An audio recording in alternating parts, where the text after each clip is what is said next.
and welcome to a truly special mini-sode of the Oddity Archive.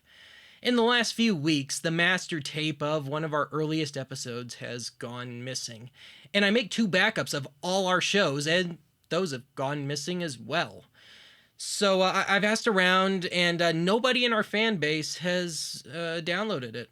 So I guess on the one hand, we have decent law-abiding fans, but it kind of leaves us without a copy of this particular episode. So with that, I've been forced to remake this episode completely. The episode in question, National Anthem Conspiracy Theory. Can't imagine why it would go missing.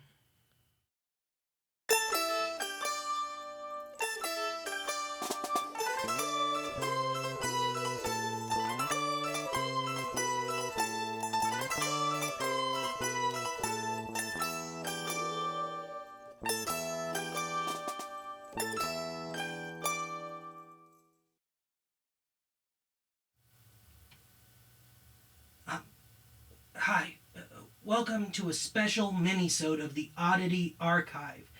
Today we're donning our tinfoil hats, like Vanna is wearing here, so the government can't pick up my brainwaves, and discussing subliminal messages. Hello? Are we on? Specifically, subliminal messages supposedly found in a commonly used TV sign-off print of the National Anthem from the 1960s. But not this one. The print that I'm talking about, which you'll see in a second here, dates to roughly about 1964. Our National Anthem. Over the past few years, this faded 16mm print of the aforementioned National Anthem clip, the sing-along version if you will, has been circulating around the internet. When viewed normally, you can see what appears to be a cute little film effect on the transitions between lines of the song. Now when you watch the clip at 25% speed or less, that cute little film effect scroll spells messages like, "Trust the government," and "rebellion is not tolerated."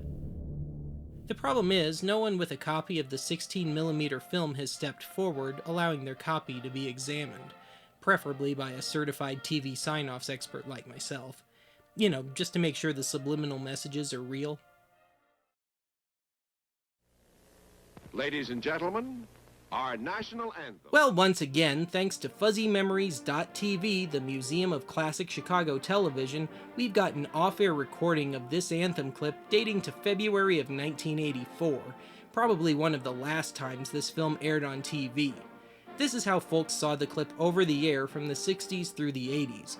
Now, 16mm film tends to fade to red over time, so the then 20-year-old clip from this particular sign-off still had fairly vibrant color. Most notably, the on-screen lyrics were still yellow. Or it could very well have been a quad or a U-matic video dupe by that point. Either way, TV stations were still airing some things from film in 1984, like commercials and movies, especially from 16mm, so I'd actually be willing to bet that this is straight from a film chain. Now, notice that cute little effect from the subtitle transition is gone. This tells me that whoever has been regurgitating the more famous faded print doctored it, heavily. And whoever made this clip must have been a fan of the 1988 John Carpenter film They Live. I mean, seriously. Obey? Consume? In 1964? Most other stations had switched to newer, more modern editions of the Star-Spangled Banner provided by the military or a church or even their own homebrew editions by the mid to late 70s. Now, other sign-off staples like the poem High Flight lasted for over 30 years, but the clips and recitations would get a little revision every now and then. I think this station, namely WMAQ out of Chicago, was just airing this particular clip out of tradition or nostalgia. I mean, this kind of thing certainly isn't unheard of.